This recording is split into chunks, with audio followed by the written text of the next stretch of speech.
So welcome to the Hunger Free Communities Network quarterly meeting.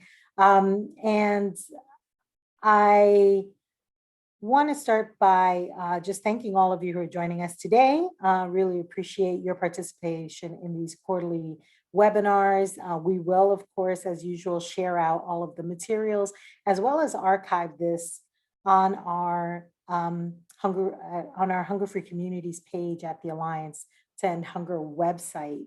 And I will ask Unique to share in the chat the web page for future webinars where you can see our archived webinars as well as go ahead and pre-register for upcoming webinars.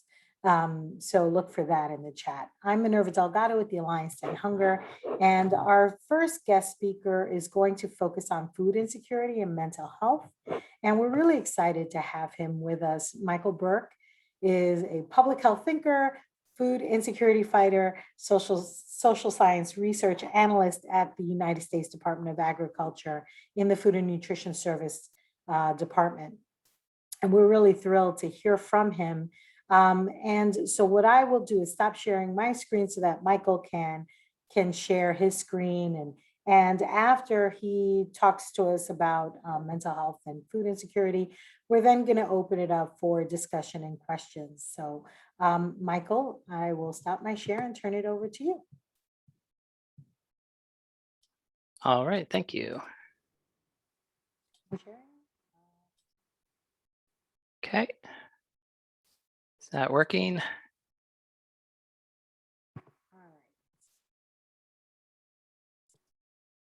think so. Yes, I see your screen. Okay, great. All right, well, thank you so much for having me today. I'm very excited to be speaking with you all. So today I'll be talking about food insecurity and mental health, and I'll give you my overview of things, some key considerations, kind of talk a little bit about the state of the literature and future direction. So yeah, my name is Mike Burke, and I work at USDA Food Nutrition Service. I've been there for 5 or so years, 6 years, losing track at this point. But prior to being at USDA, I was at the Food Research and Action Center, FRAC, for about 2 years. So advocacy is near and dear to me, and I am very happy to be speaking with you all. And so I'll be interested to hear your thoughts and questions.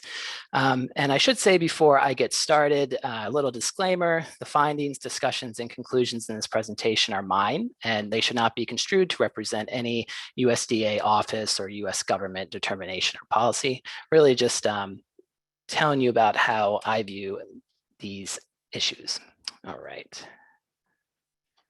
So I wanted to talk a little bit about food insecurity, and I know you all definitely know what it is. It's been so interesting to see the evolution of food insecurity and how it's talked about much more in the popular media and news reports. I feel like, especially now with COVID-19 and the pandemic, I'm pretty consistently seeing food insecurity pop up, and which is a pretty big change compared to 5-10 years ago, where when I told people I did research in food insecurity, they'd be like, "Oh, so you research why people are insecure about the food they're eating?" And I had to be like, no, not really. So I do think, for a lot of lay people, the term food insecurity is something they've heard before, which is great for us because it's much easier to communicate the problem.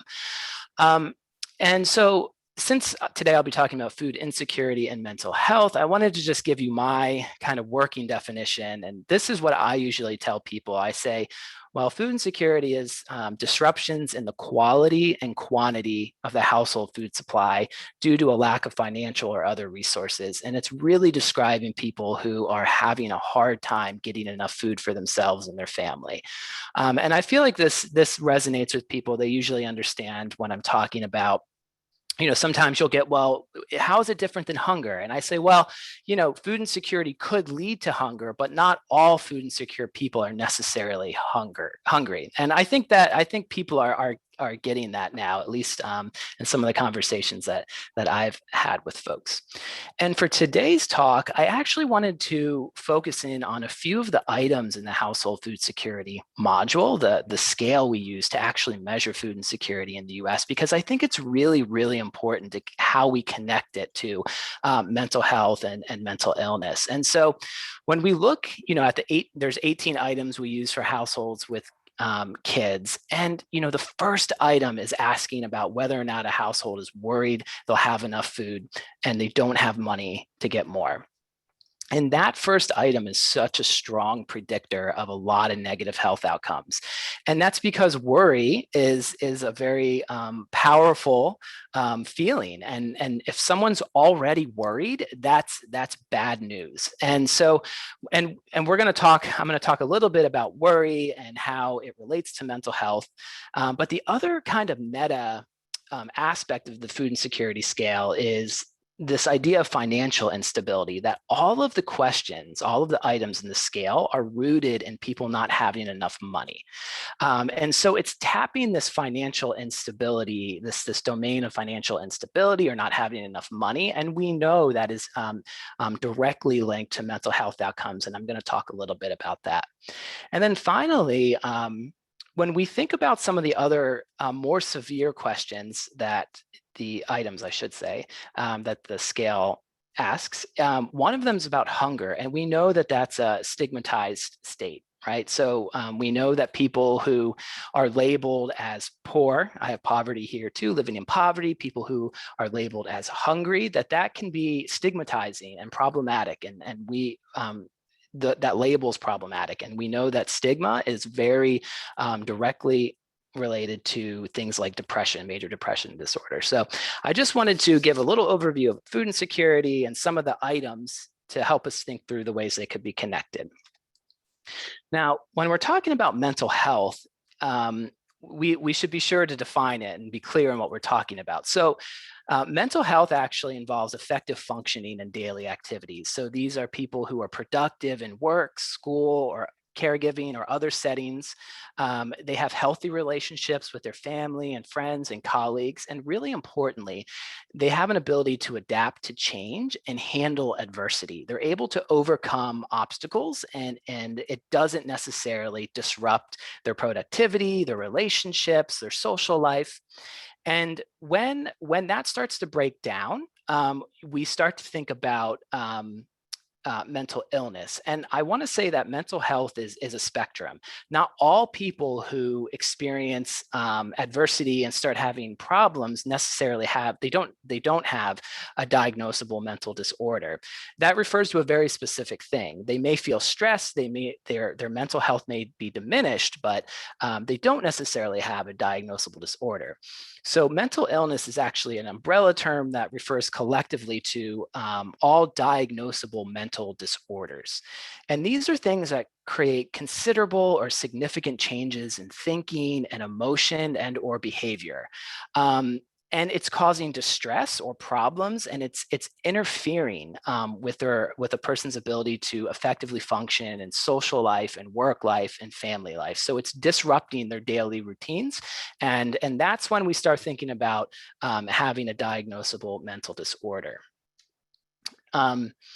All right, so covered food insecurity, talked a little bit about what is mental health, and I want to talk a little bit about the theoretical relationship between, like, how do we think about these things in conjunction? I mean, there's a lot of study, there's a lot of research about it, and just, intuitively, we kind of know that, of course, if you're feeling stressed about getting enough food, if you're feeling bad about it, that's going to affect your mental health. So one of the ways that we think about it in research is this fundamental cause hypothesis. And this is the idea that socioeconomic status directly affects your access to resources that protect, promote, and restore health. So there's no other way around it, that SES directly affects those things, and that is absolutely going to affect a person's health, and in this case, mental health. So we can think of SES as things, like income, wealth, educational attainment, and then the status part of it is kind of getting at job prestige or the power someone has to make things happen in their life.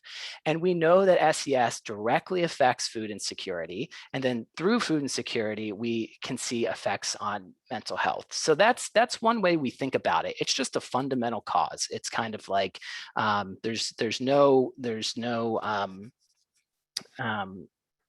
it's just a basic fact in modern society, especially a society like the US, where SES is tied to your ability to seek healthcare. Like we don't have universal healthcare.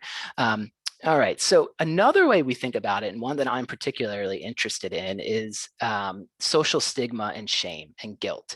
And so this is the idea that people who are food insecure are labeled as such. That they carry this label of being food insecure or hungry or poor, not able to provide for their family. And that creates pretty strong feelings of stigma. And stigma is a mark of social disgrace, sociologically thinking about it. And this creates pretty profound feelings of shame, feelings of guilt, feelings of helplessness. And all of those things, are some of those things, are how you are how we think about major depression disorder. And so, this is the idea that when people are labeled this way, it creates these feelings and they're much more likely to be depressed. And then finally, which is getting more and more attention, is life course theory and chronic strain. And this is kind of an umbrella way of thinking about things. So this is the idea that, over the life course, people experience a lot of adversity, thinking about mental health, and that using adversity as a way to think about that. And food insecurity experienced over and over again, poverty when from kids to adolescents to young adults to all along the life course, that this creates chronic strains, and folks, their ability to deal with it starts to get less and less. And maybe if a person has a few strains, a few stress points, are able to deal with that adversity and move on. However, what we see when we look at longitudinal data and qualitative life course perspective, we see that people start to lose the ability to be able to adapt, and that the chronic strain starts to affect things like SES. It affects your ability to complete your education. It affects a person's ability to get a better paying job or get a job. It affects a person's ability to make changes happen in their community. For example, they may have less power to make things happen. So this is an idea that's kind of, life course theory is a kind of a frame that we view how food insecurity can over time create such a strain that it affects mental health. Okay, I'm just going to spend 1 second on this. So we know that it's a bidirectional relationship, that food insecurity is associated with mental illness, but it also goes the other way. Mental illness can influence food insecurity. And I do want to say that we have solutions in place. They're not perfect, but we have nutrition assistance, federal nutrition assistance programs, anti-poverty programs, things that you all advocate for, such as SNAP, the Supplemental Nutrition Assistance Program. And this acts as a buffer. And I'm going to cover a couple studies that show that, SNAP is one really powerful way we can reduce food insecurity and help buffer against some of the negative effects of mental health. And there are others backed up by research. So SNAP, National School Lunch Program, the Earned Income Tax Credit. So these are big programs that can help buffer the effects of food insecurity against negative health outcomes, and in particular, food insecurity.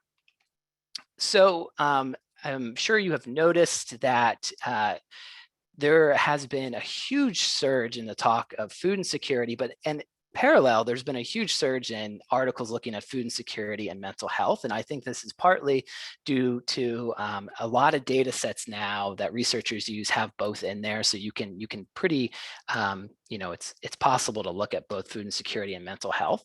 The problem we're facing right now is like actually getting that causal effect. So when you're talking to policymakers, when you're talking to people, they usually want a lot of times the strongest evidence is that causal effect. And that's really difficult to do with mental health and food insecurity, because we can't really do randomized controlled trials so easily. So we rely on longitudinal work.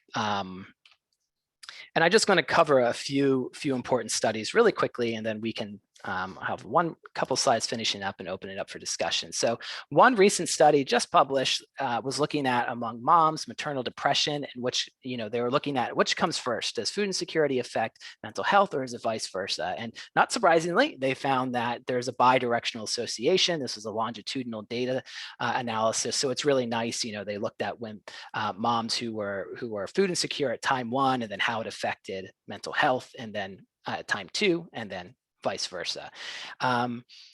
There's more and more attention being paid to, because the data sets are available now, looking at how people transition from life stages in food insecurity. So looking at how adolescents who are exposed to food insecurity and how that affects stress and distress in adulthood. And what they found looking over time is that those adolescents who were food insecure were considerably more likely to have more distress.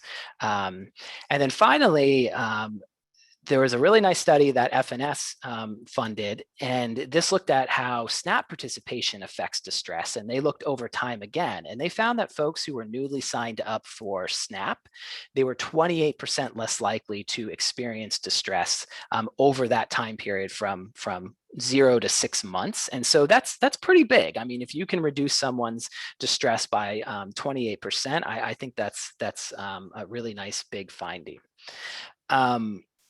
So to kind of give you a few final thoughts, I view food insecurity as really a unique contributor to mental health. I don't think there's any question about it. I mean, we know this quantitatively, and we know this qualitatively.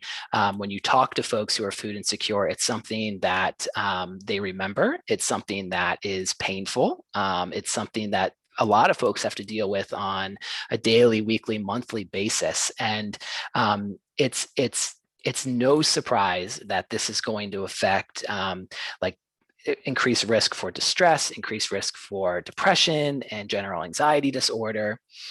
The other thing I want to say is that, at least me personally, food insecurity is more than just about food. And I think research, is starting to catch up to this. There was an idea that, well, to fix food insecurity, we just give people more food, and that's absolutely necessary.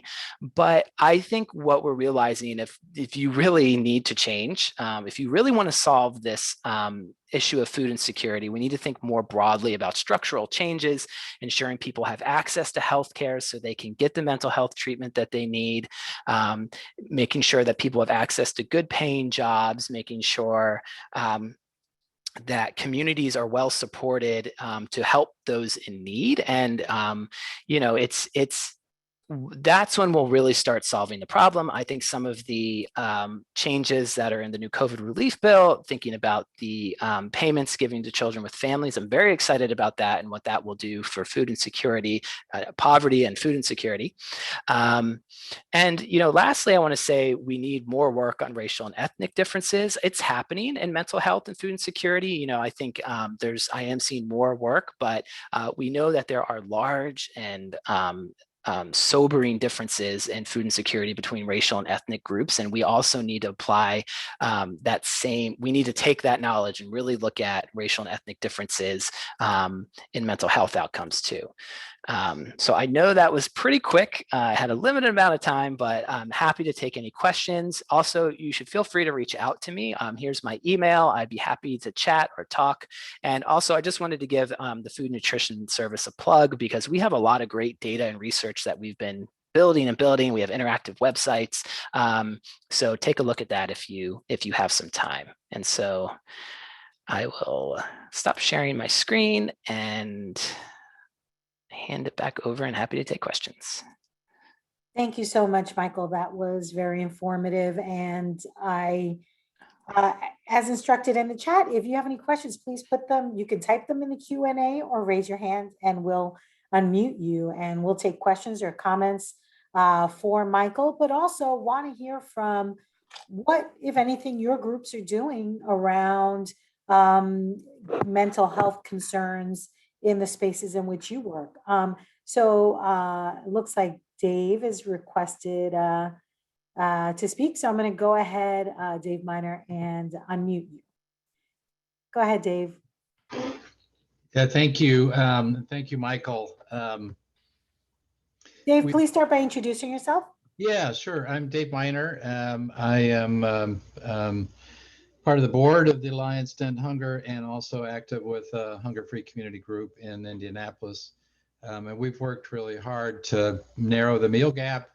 And so, Michael, it was really helpful to hear you say that just making sure there's enough food for everybody is not enough, because it feels like we've reduced the number of meals missed to a really small number overall. But when we measure food insecurity and randomized studies, we still have a lot of food insecurity. So it seemed to us that we need to go beyond when people have to move out of being in a scramble. When people are able to move out of being in a scramble to put together enough food, then we can get to food security. So thank you for that. Yeah, absolutely. And it's like, when you think about food secure people, it's oftentimes you hear, and it's not even something they think about, right? Like, of course I have enough food. It's not even something that enters my realm of concern among food secure people, a lot of food secure people. But among food insecure people, it's something that's centered in their life. How am I going to get enough food? And that worry and and so even if you're getting food from outside, you're worried about that supply, and you're worried about, is the food pantry going to have enough? Are my benefits going to change? Is there going to be some administrative hurdle? And so that's creating a lot of worry and anxiety. And I think we need to until we really solve that problem, it's I think the rates are going to fall, but if we really want to eliminate food insecurity, we have to think much more broadly. But I see that happening. Like I think we're getting there, from my view. Wonderful, thank you. And I see that Michael put a note in the chat saying the Livingston Food Resource Center has been offering free counseling services for our food pantry clients for 10 months with overwhelming response. Michael, I'm curious, and maybe you can answer this question. It's like, have you stood this up specifically during COVID, or was that sort of the impetus? So I'm going to go ahead and unmute you, Michael, so you can tell us a little bit more. I'm sorry, I thought I unmuted Michael. All right. I'm having a little trouble here with the controls, so just give me a second. I'm sorry.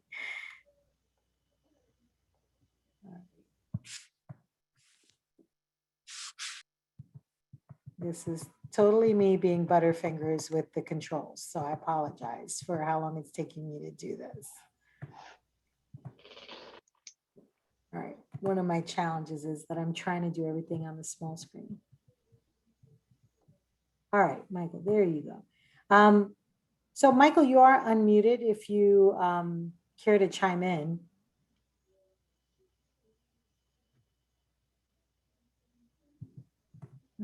Maybe you're having trouble with your audio. All right. Well, Michael, thank you for that. And I'd love to hear from other folks. Are you doing this kind of work in your organizations, or what other strategies have you seen that might be effective? And Michael, I'll ask you that question as well. Have you seen strategies that different organizations are using that you would recommend that you think are helpful? And I know I'm speaking to two Michaels, so I mean our panelists, Michael. That's a great question. I haven't seen anything specifically addressing this issue. I'm really interested. Yeah, I think that's great about the Livingston Food Resource Center. I think that's a wonderful resource for folks, and especially reducing the stigma and just getting folks comfortable about talking about it. But yeah, to my knowledge, I haven't seen much, unfortunately. I know when I was a food bank director many, many moons ago, and we had an on-site food pantry. We did have sort of an emergency response protocol if someone was having, was in distress at the pantry. You wanted to be able to safely make sure that they got the help that they needed at that time. And I suspect lots of emergency food programs have those kinds of protocols, but it's not the same as sort of being proactive around the mental health needs of the population that you work with. And so, I'd love to hear from any of the groups who have seen good resources or would recommend good resources or best practices, and we can follow up on those. We can follow up on those as well. Any other questions or discussion around this topic? I'm just going to take a quick look at the Q&A. I don't see anything there, and at the chat. All right. Well, thank you so much. I think we'll move on at this point. And Michael, thank you so much for joining us today and for just being a resource, and happy to continue having the conversation. And as you come across any relevant research or resources, we'd love to hear from you again. Yeah, well, thank you so much for having me. I really appreciate being here and having the discussion. Thank you. This is now Michael chiming in response to my earlier question. They began offering the service last August in response to the rapid increase in household visits and the need for support. So thank you, Michael, for sharing that with us. All right, so we're going to go ahead and move on to our next presenter. And that's Dr. Alicia Powers. And Alicia, thank you so much for joining us again. For those of you who missed it, we have an archived webinar where Alicia is talking about university partnerships and community participatory research projects. So I encourage you to take a look back at that. But today she's joining us to talk about the End Child Hunger in Alabama project and a specific project that they have around their county food guide. So I will turn it over to Dr. Alicia Powers. Great, thanks Minerva, and thanks everybody for having me today. I'm going to share my screen and pull up the presentation. There we go. I do apologize for you guys having to listen to me again. I had hoped that Mallory Goodman, who is the project manager for this project, would be able to present today. She's a graduate student and had another commitment at this time. So you're stuck with me again, but it's always a delight to be able to talk with all the hunger-free communities that are working so diligently in their communities, or if you're like me, working at the state level, against this grand challenge of hunger, and especially now. So I appreciate the opportunity to talk about this project today. This is a project that was stimulated by the COVID-19 pandemic. And as all of you faced, many additional challenges personally and professionally during the pandemic, but I think we probably all came up with some pretty innovative solutions. But it was the push and pull of like, okay, with the higher demand on my personal and professional lives, can I move forward with these innovative solutions? And so I'll confess that Mallory and I had a conversation about the County Food Guide project about a year ago, about mid-March, as soon as the pandemic was really increasing in intensity. And we talked about it for about a month before we launched. And so I'll confess that while this is a simple solution that is supporting much that's happened as a result of the COVID-19 pandemic, it was a very complex undertaking. And so I want to talk to you about the project today and how it's helped Alabamians, but also how we're anxious to partner with any of you guys who are interested in doing something similar. And so just so you know a little bit about what we're facing in Alabama, of course, it's no different than what all of you are facing in your communities, but we, from a size perspective, may be a little different. So we are facing right now about 1 in 4 children and 1 in 5 adults are experiencing food insecurity in Alabama. And we're a small population, so that's a little less than 1 million people. What we've seen specifically around the COVID-19 impact, it's led to more than 500,000 initial unemployment claims. And then the unemployment rate still remains very high compared to pre-2020 numbers. And just to give you an idea of where we're sitting in response to COVID right now in Alabama, you may notice that I'm in my office. So the university that I work for, Auburn University, is back in full operation mode with students on campus. And most retailers and industries have reopened for business. We do still have a mask mandate in place in Alabama until April 9th. That's been said that it will not be extended.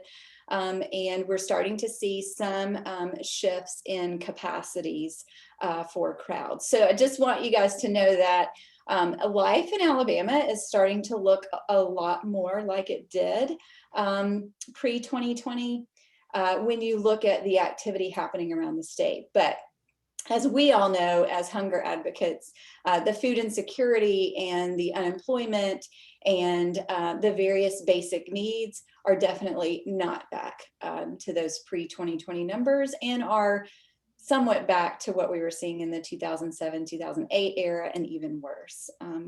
So many of our schools are back in person, but during the pandemic, as with most schools, and I know many of you supported schools in pivoting to providing child nutrition programs in new and different ways.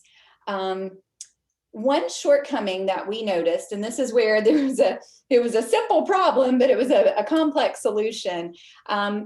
What we noticed when the pandemic hit, if someone in a particular county who was facing food insecurity for the first time needed to identify a food resource, they sometimes would have to go to 17 websites to identify the various food resources available. And that was a best case scenario. Sometimes the information was not available. And so what I'm going to talk to you today is about a resource that we pulled together using all of our partners through ECHA, End Child Hunger in Alabama. And we have a one-stop shop now that provides all the food resources in the state, organized by county, and updated on a consistent basis. Because also when we launched in April, as you know, things were changing for hours of operation, procedures for operation. And so we needed a place, not just for all the resources to be located, we needed a place for up-to-date information to be housed as well. And so that's what the County Food Guide Project did for us. I'm going to shift to my next slide. I think I've got a lot of stuff open here. There we go. And so how did we make this happen? So first, I want to draw your attention to the graphic here on the bottom left. If I'm boring you to death and you want to just go check it out, you can do that. You see our short link here is aub.ie/foodguides. And when you go to that website, what you'll see is an interactive state map organized by county.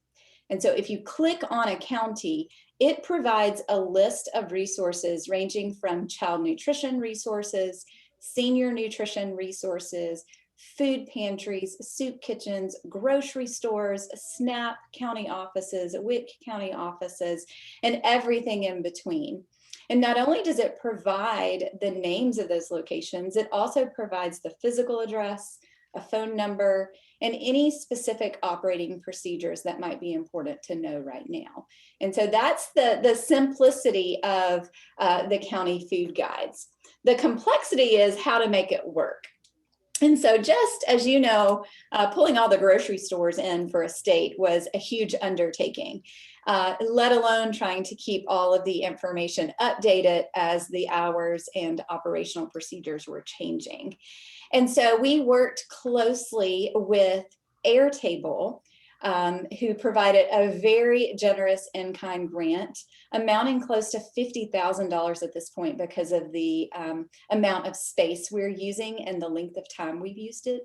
And so we're able to utilize volunteers to call each location in the state on a consistent basis to get up-to-date information. We put that in the Airtable, which is an online database. And then that online database is coded in a way to provide real-time updates to the website that I mentioned to you.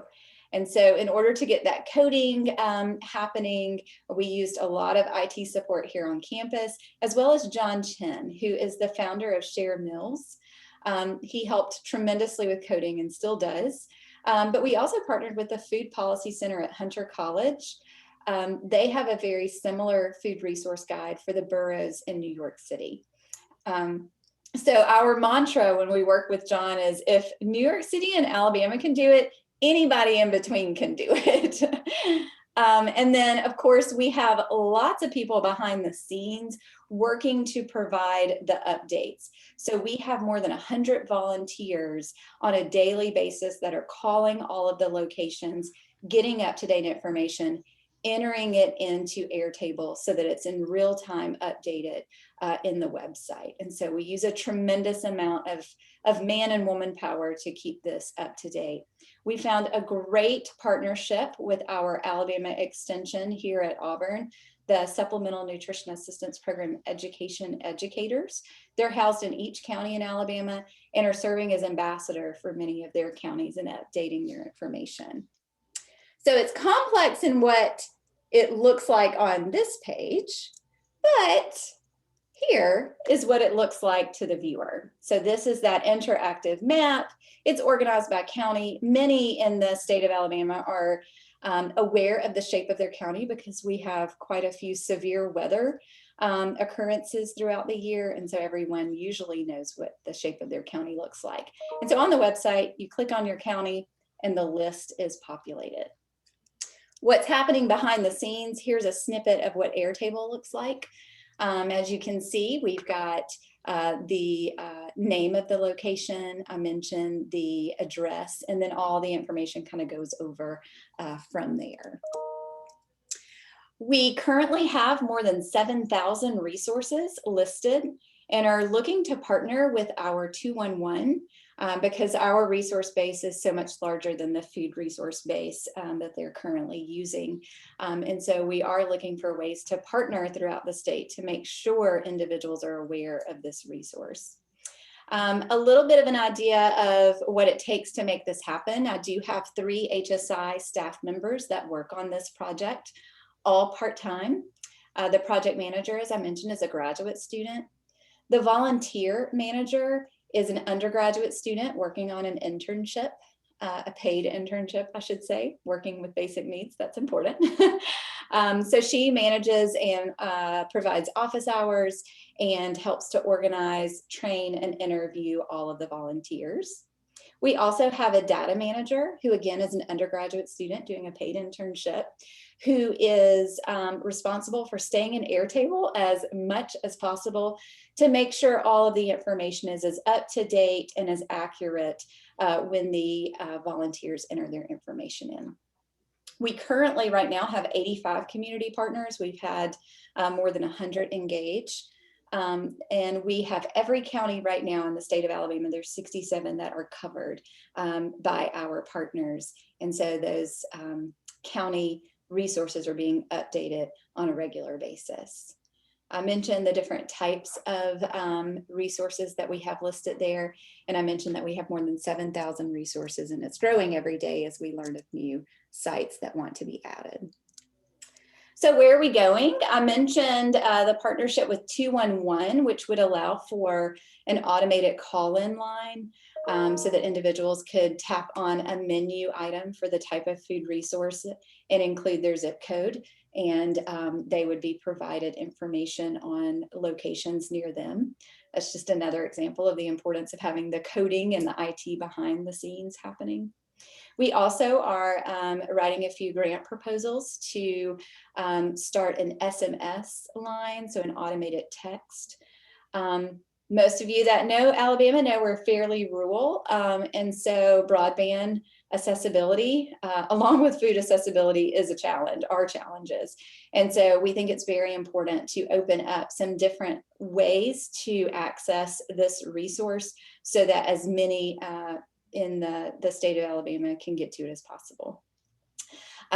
Being at a university and working a lot on campus hunger efforts, we also are slowly including college and university resources in the appropriate counties so that food accessibility important for college students is also provided so that we have from birth to death and everything in between for any population that may be accessing it.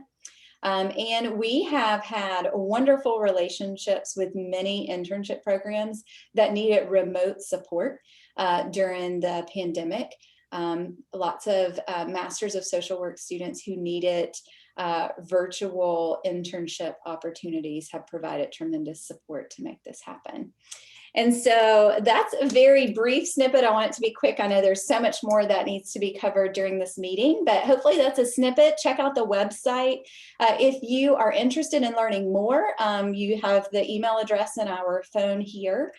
We're happy to talk more about how it works and how we are open to partnering with states and communities outside of New York and Alabama. We would love to see this across many communities and states across the nation. Thank you so much, Alicia. So if you have questions, please raise your hand or put your questions in the Q&A for Alicia. And thank you for the offer to help other communities that might be interested in getting this kind of a project off the ground. That's incredibly generous. All right, so at the moment, I don't see any questions, but we have also put the link in the chat as well, so you can access that. And so I'll just give it another second. So while we're waiting to see if there are any questions for Alicia, the other thing I'll ask is if any other hunger-free community groups have updates or announcements or just news they want to share, go ahead and put those in the chat or raise your hand and I'll unmute you so you can share those. So we can, and it doesn't look like we have any questions at this point, but thank you again for that presentation and look forward to hearing more about how it goes in the future. All right, so we're going to turn to our next speaker. And that is Marlisa Gamblin, our colleague from Bread for the World Institute. And for those of you who who have already been familiarized, maybe you participated in the Racial Wealth Gap Learning Simulation. Marlisa is the creator of that. And today she's coming to us with a new tool from Bread for the World Institute. And this is just a preview. We're going to get Marlisa to do a full-blown webinar for us on this tool in the near future. But in the meantime, we wanted to make sure you knew about the Racial Equity Policy Scorecard. So I will turn it over to Marlisa. Awesome. Thank you, Minerva. And hello, everyone. I hope everyone is doing well. I'm just going to put myself on a timer because I was told I have 10 minutes. So I want to try to respect the time. Okay, so I think at this point, a lot of folks have heard the term racial equity. A lot of folks have maybe wondered what they can do. I know within the Alliance to End Hunger, Minerva has been very, very intentional about making sure that more people understand what racial equity is. And in short, racial equity is really around equal outcomes for communities of color relative to our white counterparts. So this means equal outcomes in terms of eliminating the racial divides and food insecurity. It means equal outcomes in terms of the power relations within the solutions to address food insecurity. We're really talking about equal outcomes in a whole host of things that we are working on. Okay, so we're not going to go too deeply into what racial equity means outside of that, just because we only have 10 minutes. But the biggest thing that I want y'all to take is it's around equal outcomes. Okay, we want equal outcomes. It's not necessarily about equal opportunity. It's about equitable opportunity to result in equal outcomes.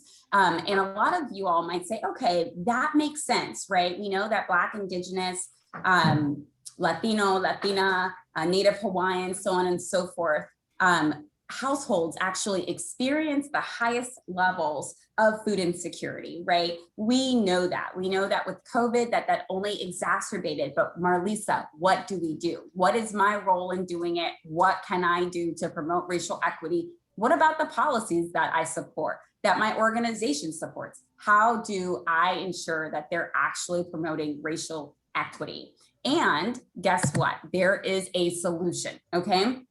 I designed the Racial Equity Policy Scorecard. And think about, for those of you who have done the Racial Wealth Gap Learning Simulation, that kind of helps you understand how structural racism was created, and it connects the racial wealth divide directly to the racial hunger divide and what we're seeing in a lot of our communities, okay? That sets the foundation, but guess what? It is critically important to think through what that next step might be, given what we learned in the Racial Wealth Gap Learning Simulation. And that next step is to make sure that all of what we do, we are promoting, we are embedding racial equity. So the Racial Equity Policy Scorecard is exactly what you see right here. It allows you to rate from a scale of 0 through 5 policies, programs, so on and so forth, okay?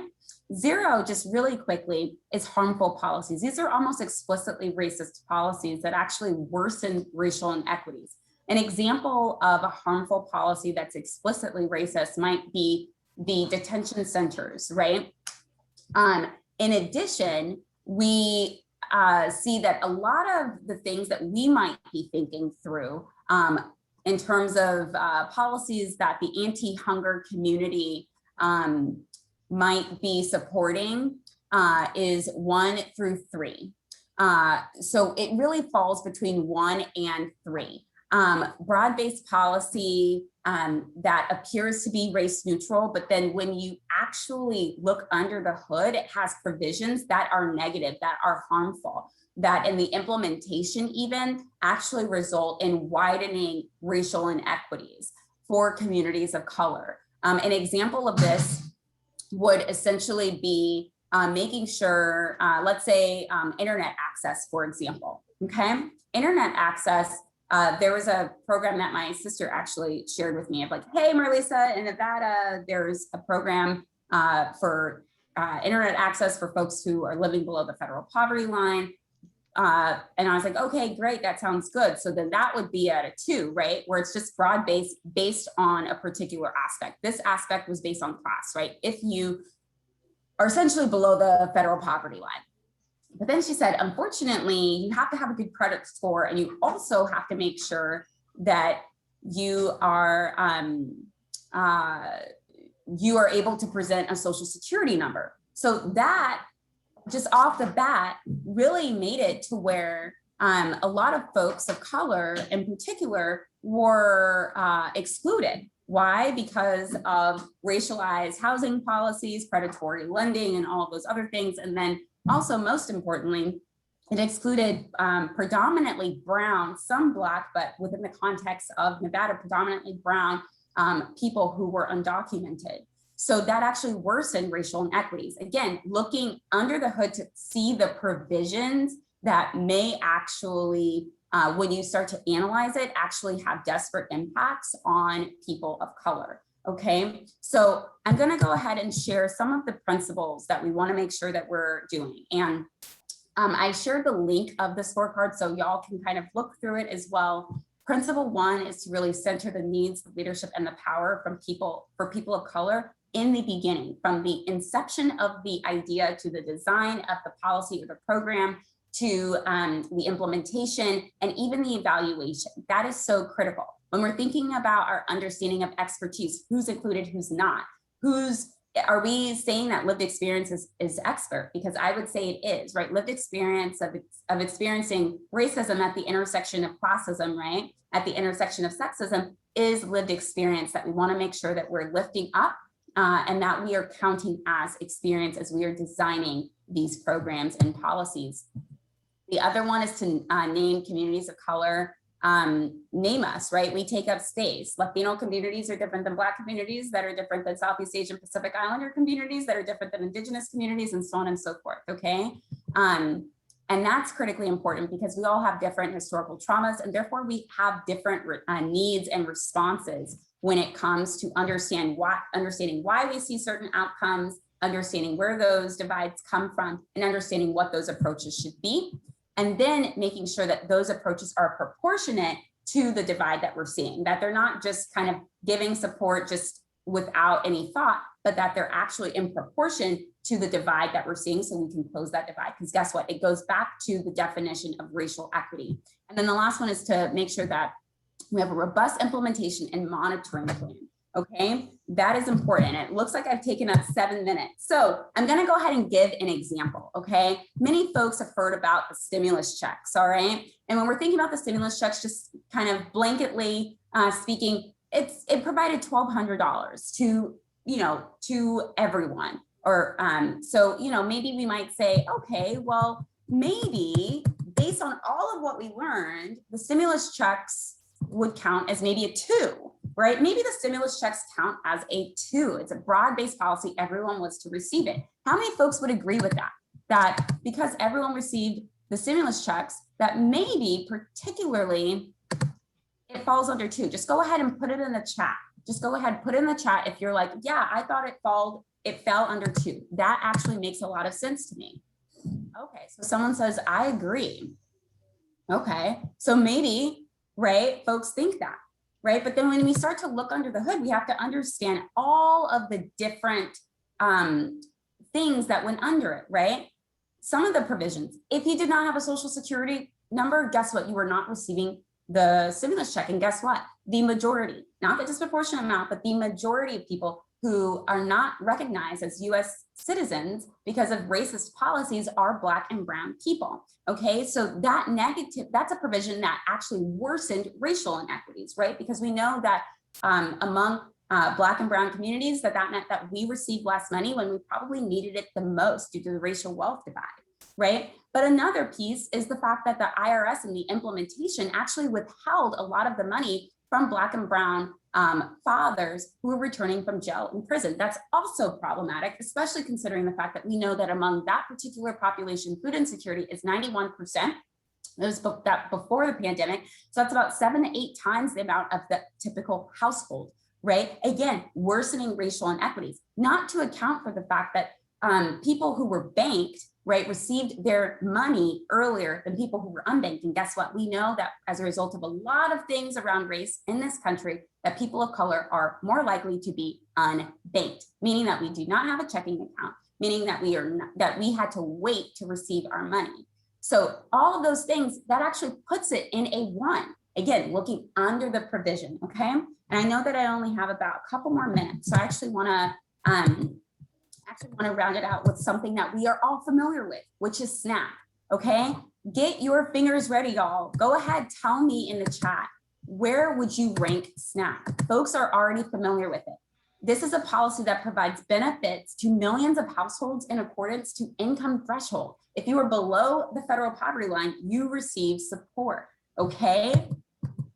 How would you rank SNAP? Just really, really quickly. I wanna hear from you. How would you rank SNAP using the scorecard? And I'll go ahead and I will make sure that you see the scorecard. Would it be a 0, 1, 2, 3, 4, or 5 in terms of how it promotes racial equity in its current state?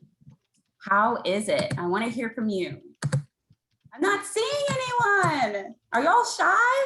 I want to hear. Okay, so Michael says 3. Thank you so much, Michael. All right. I almost wish I can almost hear from you to see. I'm also mindful of the fact that this ends at 3, so we won't be able to hear from you, but I will say this. A lot of folks think, when I go across, a lot of folks think it would be 2 and that it would be 3. The reason why it's not 2 is because it's not just only broad-based. The reason why it's not 3 is because it does not have elements of racial equity that specifically speaks to supporting and providing additional support to communities of color. It provides the same amount of support to low-income family who's living below the poverty line, who's white, to the same amount to a community, to a family who's living below the poverty line, who is a person of color. Okay, it's the same amount because it's only focused on income. It's not focused on race. And I see something else in the chat. Questions from Marlisa. Instead, it's actually a 1, unfortunately. And the reason for that is because there are still provisions that prevent people who are undocumented who from accessing the program. There are still provisions that prevent Black and brown people who are returning from jail and prison from accessing the program, okay? Without those provisions, it would be a solid 2. But as a result of there still being those provisions in there and disproportionately harming and excluding people of color, it actually worsens racial inequities, okay? So please use the scorecard in all you do, okay? I'll also provide my recent report, Racially Equitable Responses to COVID-19. Feel free to follow me on at Marlisa, okay? And I'll go ahead and I'll stop there. Thank you so much for having me. Thank you, Marlisa. And that was a teaser, but it was tremendously interesting. And I know I want to go to the full webinar when you do, a really robust presentation on how to use the scorecard. But those examples were tantalizing. Thank you so much. So everyone, I don't see any specific questions right now from Marlisa. Again, that was a tease. We definitely want you to learn more about the Racial Equity Scorecard and how you would use it. Also, if you have yet to do the Racial Wealth Gap Learning Simulation, please reach out to us at the Alliance. We're happy to do it with you, or we can connect you with Marlisa, who created the simulation. So I think we'll pause there. I'll just do a quick check to make sure I didn't miss any questions. But we are basically at time and really want to thank everyone. We will have our next quarterly webinar on June 15th, and we look forward to seeing you then. Remind you, you do have to register for each webinar now separately. So go ahead to our website. You can pre-register now if you want for those webinars throughout the year. The dates have been announced for 2021, but the next one is June 15th. And we look forward to seeing all of you there. Thank you to all of our presenters. And thank you also to Unique from the Alliance staff for helping put together today's webinar. So we'll wish you a good day and thank you again for joining us.